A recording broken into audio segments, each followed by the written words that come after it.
Money doesn't just change lives, it reveals who people really are. I'm Claire Bennett, 28, a white girl folks call beautiful. But all I wanted was a quiet life crunching data at Pacific Freight, the Seattle logistics empire my grandparents, Walter and Margaret, built from nothing. They taught me money's a tool, not a crown. Then their plane crashed, and my world flipped. I inherited $36 million and 40% of the company, a fortune my parents, Robert and Susan, never saw coming. Overnight, they went from dismissing me to demanding I share to keep the family whole. Bullshit.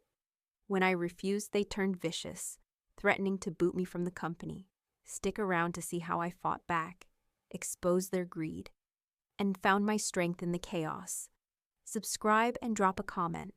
Where are you watching from and when? You won't believe how this unfolds. I'm Claire Bennett, 28 years old, and yeah, I've heard the "you're beautiful" line more times than I can count. It's not vanity, it's just what people say about a white girl with long blonde hair and blue eyes in Seattle. But trust me, being pretty didn't make my life any easier. It just made me a prop for my parents' ego. I worked at Pacific Freight, the logistics company my grandparents, Walter and Margaret, built from nothing. My desk was a cramped corner in their sleek office near Elliott Bay, where I spent my days crunching data, watching rain streak the windows, and dodging the neon glow of the city outside. The hum of servers and the smell of stale coffee were my world, but it was a world where I felt invisible. My parents, Robert and Susan, ran the show at Pacific Freight. They were all about appearances, designer suits, charity galas, the works. To them, I was less a daughter and more a PR asset. They'd drag me to photo shoots, stuff me into tight dresses, and plaster my face on company brochures to sell the perfect family image. "Smile, Claire. You're the face of Pacific Freight," Mom would say, adjusting my hair like I was a goddamn mannequin. Behind closed doors, though, they called me naive, or that little dreamer, as if my master's degree in data analytics meant nothing. I was just the kid who looked good but wasn't cut out for business. Fuck that noise. I knew my worth, even if they didn't. The only people who ever saw me for me were my grandparents. Walter and Margaret were my haven, their cozy Bainbridge Island home, a world away from my parents' polished bullshit. I'd spend weekends there, helping Grandma Margaret bake her secret recipe oatmeal cookies, the kitchen filled with the warm scent of brown sugar. Grandpa Walter would sit me down at his old oak desk, teaching me to read financial reports like they were stories. "Numbers don't lie, Claire," he'd say, his eyes crinkling. "People do, but numbers? They're your truth." Those moments were my anchor, the only times I felt like I belonged. Then came the night that broke everything. It was a Friday, Seattle rain pounding like it was trying to drown the city. I was at my apartment near Pike Place Market, sipping cheap wine and scrolling through data reports, when my phone buzzed. The screen showed an unknown number, but something made me pick up. A cop's voice, calm but heavy, hit me like a punch. "Ms. Bennett, I'm sorry to inform you. Your grandparents, Walter and Margaret, were in a plane crash in Alaska. They didn't make it." My wine glass slipped, shattering on the floor, red liquid pooling like blood. I don't remember hanging up, just staring at the shards, my chest so tight I couldn't breathe. I drove through the storm, across the Tacoma Narrows Bridge, the windshield wipers screaming against the rain. My mind kept replaying Grandpa Walter at Pike Place Market last summer, tossing me a peach from a stall and saying, "Live honestly, Claire, like these vendors. No pretense, just real." Now he was gone. Grandma Margaret, with her soft laugh and cookie recipes, was gone. I pulled over halfway, sobbing so hard I thought I'd break the steering wheel. They were my family, the only ones who didn't see me as a prop or a failure. The funeral was a week later at a small church near Puget Sound, the kind of place where the organ hums low and the air smells of damp wood and lilies. I stood by their caskets, my black dress clinging to my skin, rain still dripping from my hair. The waves outside crashed softly, like they were grieving too. My parents, though, They turned it into a goddamn circus. Dad worked the room, shaking hands with business associates, while Mom posed for photos, her mascara artfully smudged for the cameras. "We're devastated," she told a reporter, voice trembling just right. I wanted to scream, "You barely visited them!" But I just stood there, numb, clutching Grandma's old silver cross necklace she'd given me at my high school graduation. Jake, my older brother, showed up late, reeking of whiskey and wearing sunglasses indoors like some wannabe rock star.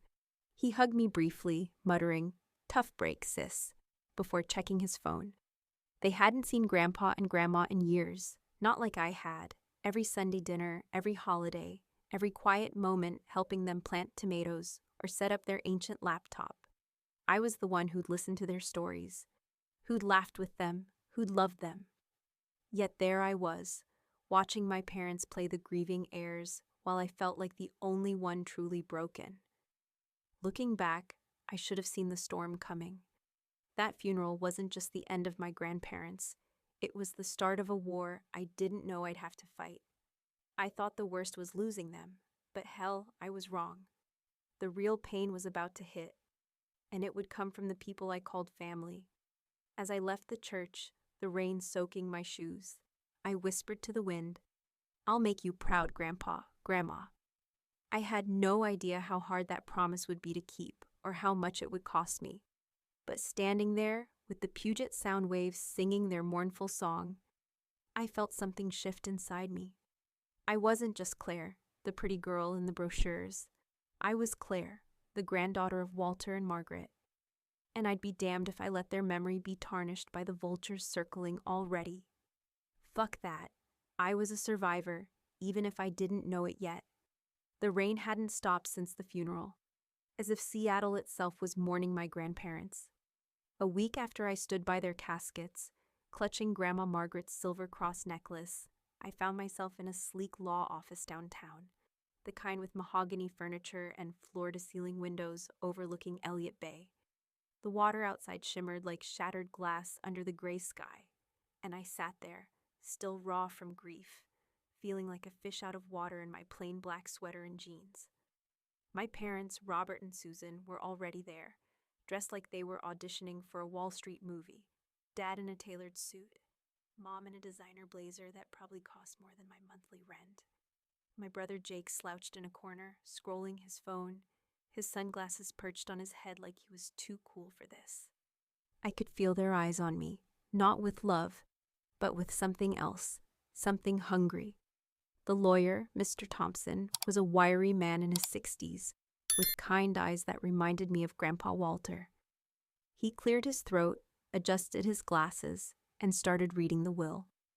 I wasn't ready for what came next.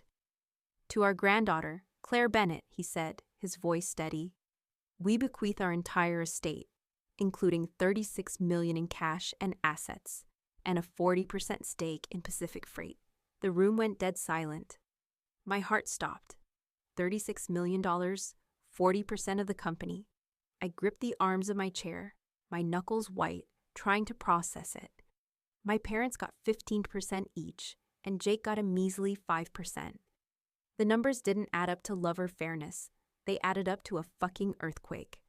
I looked at my parents, expecting shock or maybe pride.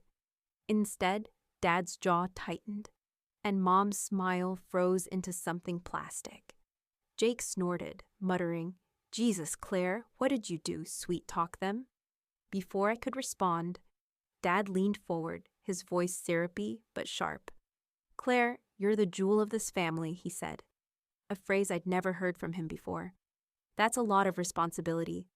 You'll help us grow Pacific Freight, right? Share the stake for the company's future?" Mom chimed in, her hand on mine, cold as the Seattle rain. "It's about keeping the family together, sweetheart. We'll manage it for you." Her eyes glistened with tears, crocodile tears, I realized, like the ones at the funeral. My stomach churned. This wasn't about family, it was about money. I saw it in the way Dad's fingers tapped his watch, the way Mom's smile didn't reach her eyes, the way Jake's smirk screamed entitlement. I thought of Grandpa Walter, sitting with me at his oak desk on Bainbridge Island, his calloused hands pointing to balance sheets. "Money's a tool, Claire," he'd said, his voice warm, like the fireplace crackling nearby. "Not a goal. Use it to build, not to destroy." Grandma Margaret had nodded, her apron dusted with flour, adding, "It's about what you stand for, not what you own." They'd told me how my parents once tried to convince them to sell Pacific Freight for a quick buck, how they'd refused because Robert and Susan cared more about status than integrity. That memory hit me like a wave, and I pulled my hand away from Mom's grip. "No," I said, my voice quieter than I meant, but firm. "I can't just hand it over. This is what Grandpa and Grandma wanted." The air in the room shifted, heavy as the fog rolling in over Puget Sound. Dad's eyes narrowed, his charm evaporating. "Don't make this difficult, Claire," he said, his tone low, like a warning shot. "You're not cut out for this. You're a data analyst, not a tycoon." Mom's fake tears dried up fast. "You're tearing this family apart," she hissed, her voice cutting through me like a knife. Jake laughed, leaning back. "Think you're hot shit now, huh, little sis? Good luck managing that money with your spreadsheets." I sat there, my heart pounding, feeling like I'd been slapped. The room felt smaller, the windows pressing in with the gray Seattle sky. I'd just lost the only people who ever saw me, and now my own family was circling like vultures. I wanted to scream, to tell them they didn't deserve a dime, but my throat was tight, my hands shaking. I clutched Grandma's necklace under my sweater, its cool metal grounding me. I thought of her at Pike Place Market last spring, buying me a coffee and saying, "You're stronger than you know, Claire." Was I? I didn't feel strong. I felt like a kid caught in a storm with no umbrella. As we left the office, Dad grabbed my arm, his grip tight. "This isn't over," he said, his breath hot against my ear. "Come to the house tonight. We'll talk sense into you." Mom smiled, all teeth, like a shark in Chanel. Jake just smirked, already texting someone, probably planning how to spend money he didn't have. I nodded, too stunned to argue, and stumbled into the rainy street, the city's neon lights blurring through my tears. I drove back to my apartment, the wipers slapping rhythmically, and sat in the dark, staring at the envelope Mr. Thompson had given me. Keys to Grandpa and Grandma's house, financial papers, their trust in me. Looking back, that meeting was the first crack in the facade of my family. I'd always known they were shallow, but I didn't expect them to turn on me so fast, to see me as a threat instead of a daughter. It hurt like hell, like a betrayal I should have seen coming. But as I sat there, rain drumming on my window, Grandma's necklace heavy against my chest, I felt a spark of something. Anger, maybe, or resolve. I was a survivor, even if I was still figuring out what that meant. I'd promised to make them proud. And fuck if I was going to let my parents' greed tarnish that. The sting of my parents' betrayal at the will reading clung to me like the damp Seattle air. After Dad's hissed threat to talk sense into me, I drove to their sprawling mansion in Bellevue that night, the city lights blurring through my windshield like my own confusion. Their house loomed, all glass and sharp angles, glowing against the rainy darkness, a monument to their ego, not a home. I clutched Grandma Margaret's silver cross necklace under my sweater, my heart pounding as I stepped into the lion's den, still reeling from the 36 million bombshell and their sudden shift from fake warmth to cold calculation.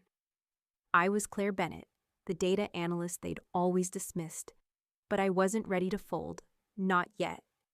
Inside, the living room smelled of expensive leather and Mom's lavender perfume, but the air was thick with tension. Dad stood by the marble fireplace, a scotch in hand, his eyes hard as steel. Mom perched on a velvet couch, her smile as sharp as her stilettos. Jake sprawled across an armchair, phone in hand, smirking like he'd already spent my inheritance. "Sit, Claire," Dad said, his voice clipped, like he was addressing a boardroom. I stayed standing, my boots leaving wet marks on their pristine floor. "We're a family," Mom began, her tone dripping with fake sweetness. "That money, those shares, It's for all of us. Sign them over and we'll manage it properly. I shook my head, my throat tight. Grandpa and Grandma chose me for a reason, I said, my voice steadier than I felt. I won't betray them. Dad's glass hit the coffee table with a crack. You're tearing this family apart, he roared, his face red. Mom leaned forward, her eyes narrowing. You're ungrateful, Claire. We raised you, paid for your fancy degree, and this is how you repay us? Jake laughed, not looking up from his phone. Come on, sis, don't play hero. You're just a pretty face with a spreadsheet. Give us the money, and maybe I'll cut you in on my next startup. His words cut deep, echoing years of their dismissal. I remembered Grandpa Walter at his Bainbridge Island desk, teaching me to spot discrepancies in financial reports. Numbers don't lie, Claire, he'd said, his voice steady as the tides. They reveal the truth if you look hard enough. I held on to that, refusing to back down. The next day, the hammer fell. I walked into Pacific Freight's office, the hum of forklifts drifting from the warehouse below, only to find my desk cleared. My boss, technically my dad, called me into the boardroom, its glass walls reflecting the gray Seattle sky. You're fired, he said, his voice flat, like he was ordering coffee. You're causing unrest, Claire. It's best for the company. The room spun, the city skyline outside tilting like my world. Fired from my grandparents' company, the place I'd poured my heart into? I thought of Grandma Margaret, her hands dusted with flour, saying, Stand tall, Claire, even when they try to knock you down. But standing tall felt impossible when my own family was shoving me out. Back at my apartment near Pike Place Market, I sat on my worn couch, rain tapping the windows like an impatient clock. Mom called every night, her voice a mix of sugar and venom. Sign the papers, Claire, or you're no daughter of mine. Jake tried a different tack, texting about our childhood at Alki Beach, building sandcastles before he got too cool for me. We're family, sis, he wrote, then added, I need cash for my startup. Help me out? It was a ploy, and it burned like hell. I'd always wanted a real brother, not this leech. The betrayal sank deeper, a cold weight in my chest, but it also lit a fire. Fuck their games. I wasn't giving up. Late one night, unable to sleep, I opened my laptop and dug into Pacific Freight's financials, something I hadn't done since Grandpa taught me. My data analyst instincts kicked in, and there it was, a trail of suspicious transfers to a Delaware shell company. My heart raced as I traced the numbers, millions siphoned off, disguised as consulting fees. The signatures? Robert and Susan. They were looting the company to dilute my 40% stake, faking documents to make it look legit. I sat back, staring at the screen, the rain outside mirroring the storm in my head. Hindsight's a bitch. I should have known they'd play dirty, just like Grandpa warned when he caught Dad fudging numbers years ago. Watch your back, Claire, he'd said, his eyes heavy with disappointment. I was alone, jobless, and labeled a traitor by my own blood. The city outside my window buzzed with life. Ferries crossing Puget Sound, streetlights flickering, but I felt like I was drowning. Yet that discovery, those numbers, gave me something to hold on to. Grandpa's voice echoed. The truth is in the numbers. I wasn't just the pretty girl they mocked. I was the one they underestimated. As I clutched Grandma's necklace, its edges biting into my palm, I made a choice. I'd fight, not just for me, but for the legacy my grandparents entrusted to me. I was a survivor, and this was only the beginning of my war. The next step, finding allies to take these bastards down. The discovery of my parents' shady transfers to that Delaware shell company lit a fire in me. But it also left me rattled, holed up in my tiny apartment near Pike Place Market. The Seattle rain hammered my windows, a relentless drumbeat matching the chaos in my head. I'd been fired from Pacific Freight, my grandparents' company, and labeled a traitor by my own blood. Robert, Susan, and Jake, circling like sharks smelling the $36 million and a 40% stake my grandparents left me. I was alone, or so I thought, clutching Grandma Margaret's silver cross necklace, its edges biting into my palm.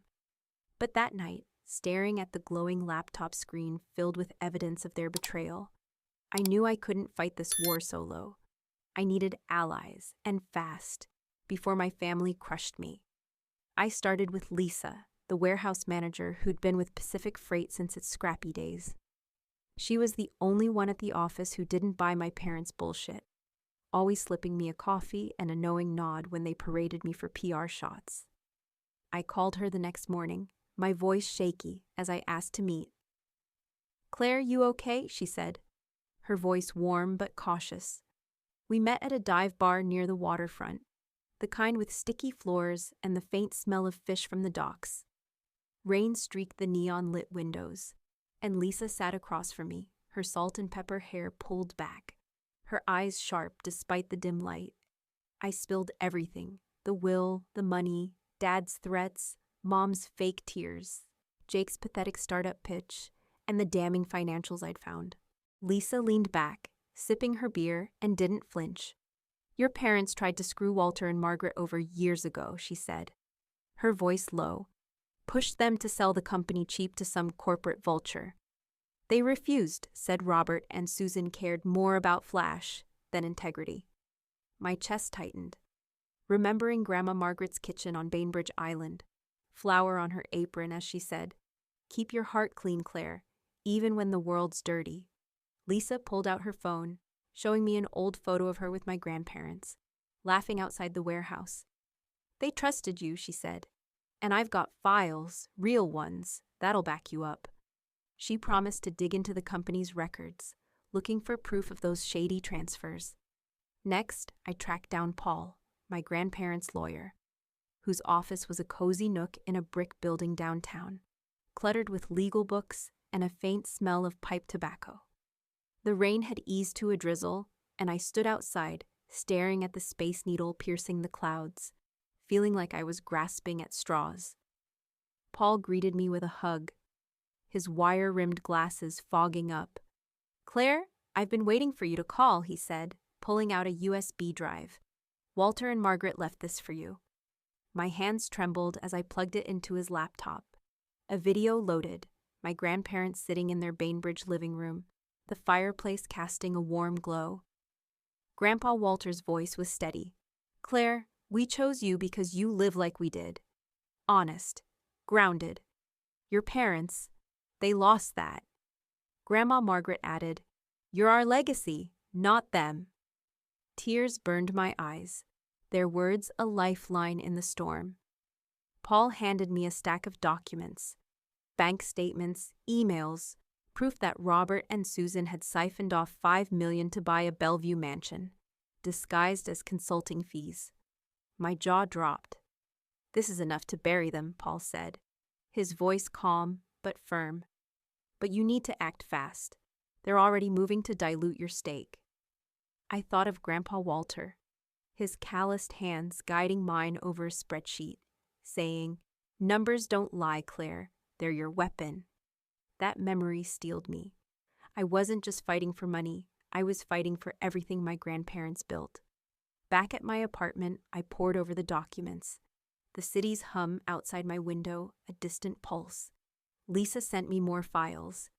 Internal memos showing my parents had set up the Delaware Shell Company months before the crash. It wasn't just greed. It was a calculated betrayal, planned while my grandparents were still alive. The realization hit like a punch. I remembered a rainy Sunday when Grandma Margaret caught Dad fudging numbers for a client deal. She'd looked at him, disappointed, and said, "You're better than this, Robert." Apparently, he wasn't.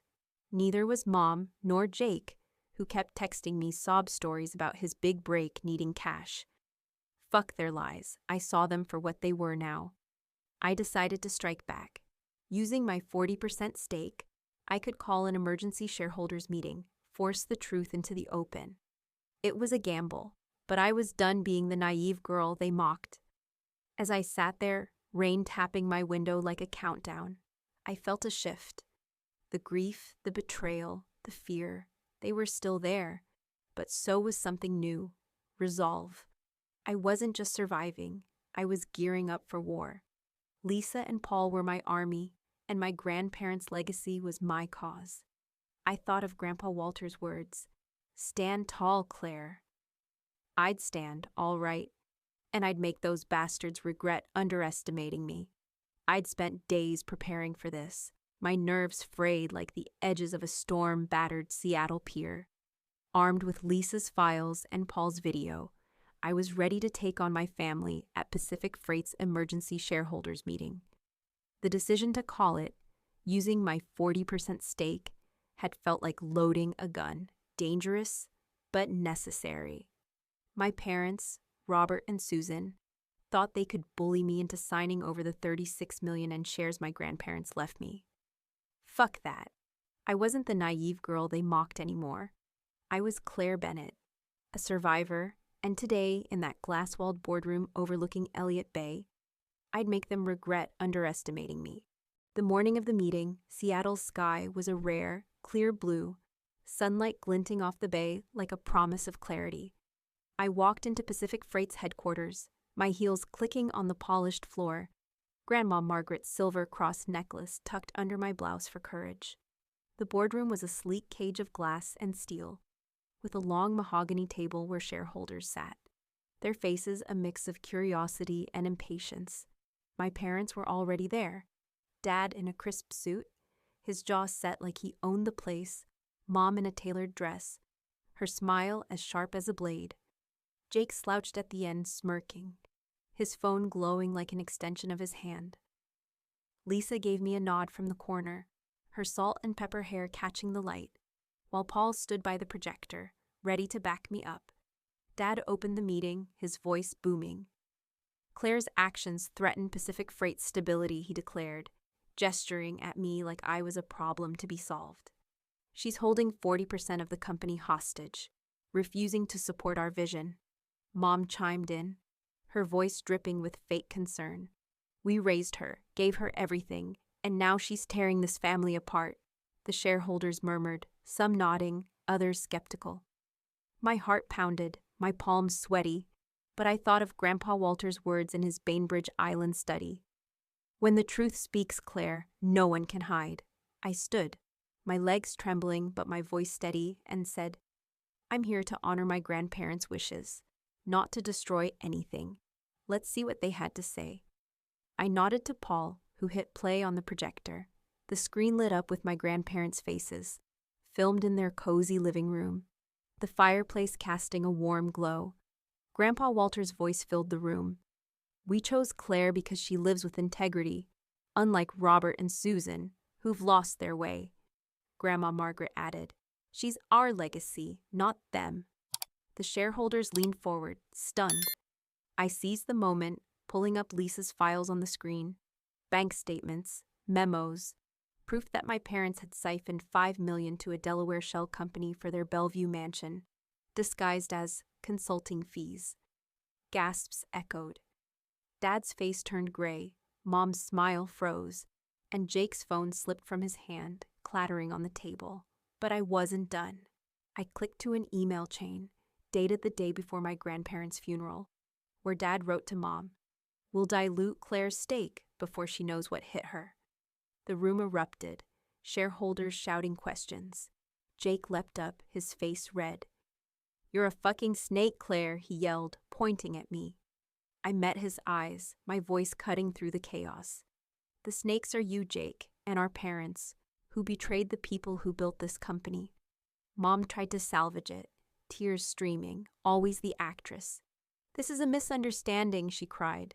Claire's twisting the truth. I hit the final blow. Another email, this one showing they'd faked a codicil to the will, trying to reroute my inheritance. The boardroom exploded, shareholders demanding an immediate investigation. I stood there, my heart racing but my head high, the sunlight from Elliott Bay streaming through the glass like a spotlight. I'd done it, exposed their greed, their lies, their betrayal. I remembered Grandma Margaret at Pike Place Market, buying me a coffee and saying, You're stronger than you know, Claire. For the first time, I believed her. The shareholders' outrage was deafening, but it felt like freedom. Dad sank into his chair, his face a mask of defeat. Mom's tears dried up, her eyes cold as the bay outside.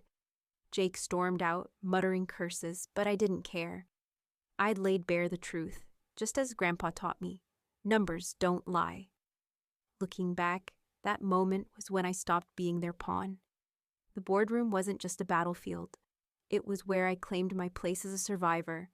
My parents thought they could break me, but they'd miscalculated. I wasn't just fighting for money or shares. I was fighting for Walter and Margaret's legacy, for the values they instilled in me. As the meeting dissolved into chaos, Paul gave me a small smile, and Lisa squeezed my shoulder. I'd drawn blood, but the war wasn't over. My family would fight back, and I needed to be ready. But for now, I'd won this round, and goddamn, it felt good. The boardroom explosion left my parents reeling, their lies exposed under the harsh light of truth. I'd stood tall, wielding my grandparents' video and hard evidence to prove Robert and Susan's $5 million theft from Pacific Freight. Their fake codicil to steal my $36 million inheritance laid bare before the shareholders.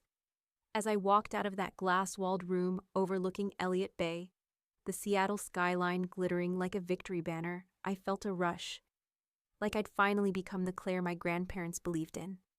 But I knew my family wouldn't go down quietly. They'd fight back, and I had to be ready. I was a survivor, not a saint, and I was about to make sure their greed cost them everything. The fallout came fast. The shareholders, still buzzing from the meeting, demanded an immediate investigation. Within days, the board convened in a tense session at Pacific Freight's headquarters, the air thick with the scent of polished wood and brewing coffee. The Seattle rain a steady drumbeat outside. I sat in the back, my hands steady now, Grandma Margaret's silver cross necklace warm against my skin. The board chair, a grizzled exec named Helen, offered me the interim CEO position, citing my proven integrity. I declined. "I'm not here to run the show," I said, my voice firm. "I'm here to protect what my grandparents built." I chose to stay a major shareholder, holding my 40% stake to steer the company toward their values. Honesty, fairness, not the flashy bullshit my parents chased. Dad and Mom didn't waste time. They slapped me with a lawsuit, accusing me of slander and manipulating the shareholders. I met Paul, my grandparents' lawyer, at his cozy downtown office, the Space Needle looming through the drizzle outside. He laughed when I showed him their legal papers. "They've got nothing, Claire," he said, sliding over a folder of our evidence, bank statements, emails, the forged codicil.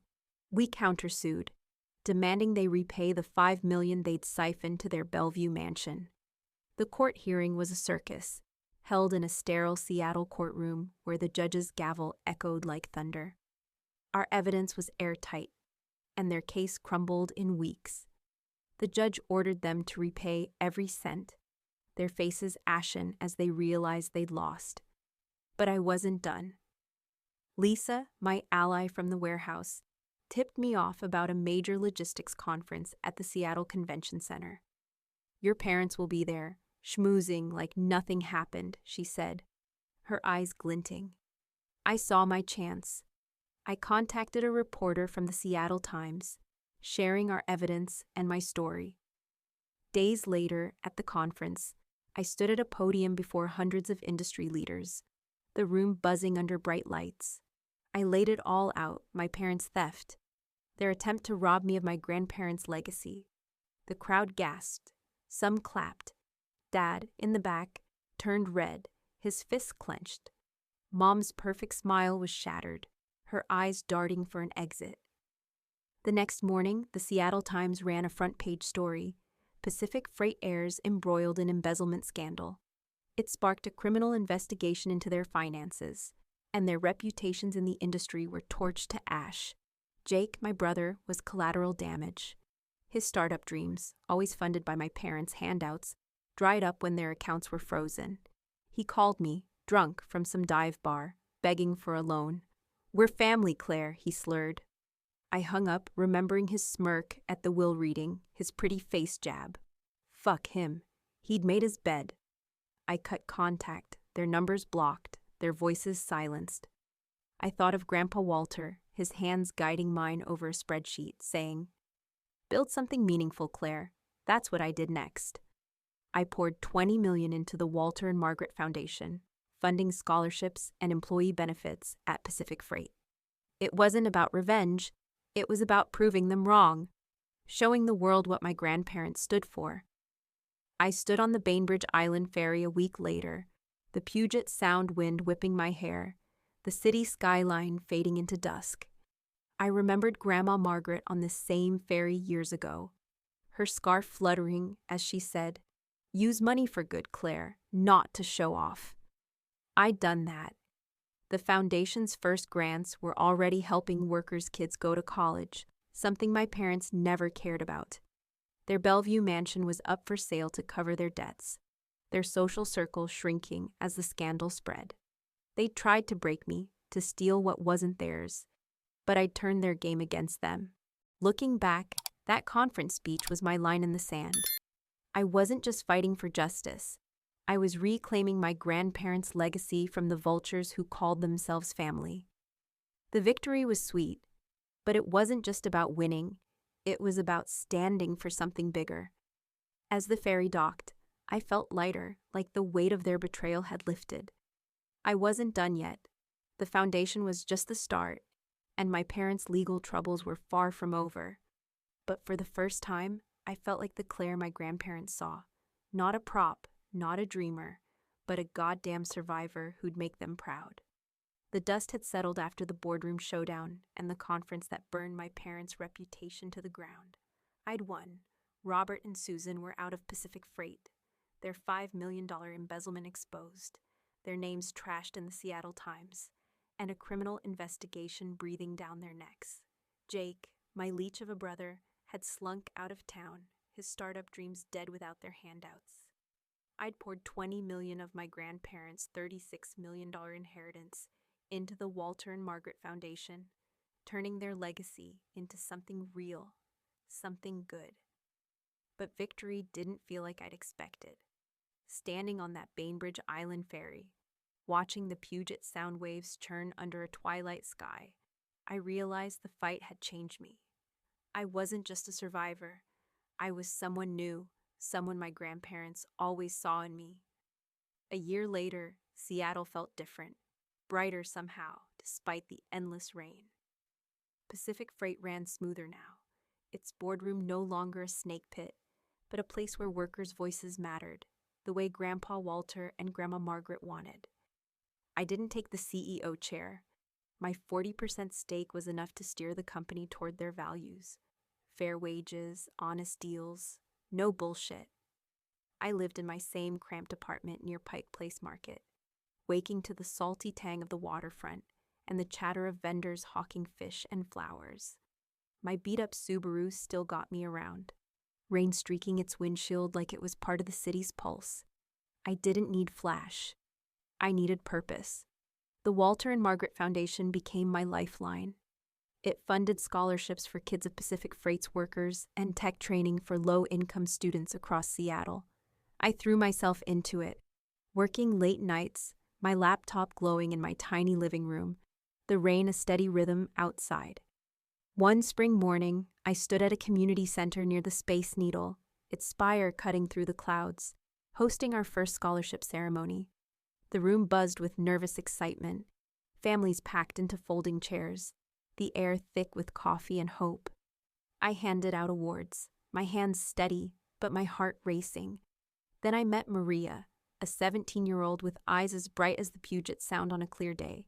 She gripped her scholarship letter, tears welling, and said, "My dad's a driver at Pacific Freight. This means I can study engineering. It's a game changer, Miss Bennett." Her words hit me like a wave. I saw myself at her age, sitting with Grandma Margaret in her Bainbridge Island kitchen, flour on my hands as she taught me to bake cookies.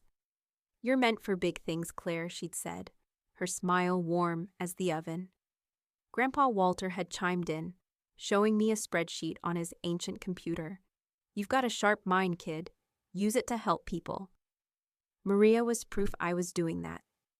I hugged her, my throat tight, and whispered, "You're gonna do amazing things." For a moment, I felt my grandparents in the room, their presence as real as the Seattle drizzle outside. Later that week, I drove to the cemetery near Lake Washington, the city's skyline fading into a misty horizon. The grass was damp, the air heavy with the scent of pine and earth. I knelt by my grandparents' graves, placing a bouquet of lilies, Grandma's favorite, on the stone. "I'm trying to make you proud," I said, my voice barely above a whisper. The wind rustled the trees, and I swear I felt them listening. I thought of Grandpa Walter on that Pike Place market trip, tossing me a peach and saying, "Live honestly, Claire, no matter who tries to pull you down." I'd done that, hadn't I? I'd faced my parents' betrayal, their lies, their goddamn greed, and come out stronger. My family hadn't disappeared entirely. Mom sent a letter, all flowery apologies, hinting at a family reunion at their now-for-sale Bellevue mansion. Dad called once, his voice gruff, asking for a loan to tide them over. Jake texted, whining about his failed startup, as if I owed him anything. I didn't reply. Fuck their crocodile tears and empty pleas. They'd shown their true colors, gold-digging, backstabbing colors, and I was done. I'd built a new family, one of loyalty, not blood. Lisa, who still brought me coffee at foundation meetings. Paul, who checked in like a father. Maria and the other kids whose futures I was shaping. Looking back, the fight wasn't just about the money or the shares. It was about proving I was more than the pretty face my parents used for PR, more than the naive girl they mocked. I'd stood in that boardroom, heart pounding, and turned their game against them. I'd taken their betrayal and built something better, a legacy of integrity, not greed. As I drove back from the cemetery, the Space Needle glowing against the dusk, I realized my grandparents didn't just give me $36 million. They gave me their trust, their values, their belief in me. That was the real inheritance, worth more than any dollar amount. I'm still Claire Bennett, still living simply, still crunching data when I'm not running the foundation. But I'm not under anyone's shadow anymore. If my family's betrayal taught me anything, it's that you don't need blood to find your people. You need principle. So here's my advice, from one survivor to anyone listening. When the world stabs you in the back, stand up, fight for what's right, and build something that lasts. Not to prove them wrong, but to show the world who you are. So that's my story. How I lost my grandparents, faced my family's betrayal, and found my own strength in the chaos. Money showed me who they really were, but it also showed me who I could be. Have you ever had to stand up to someone close, to fight for what's right, even when it hurts? I'd love to hear your stories, your battles, your wins, your lessons.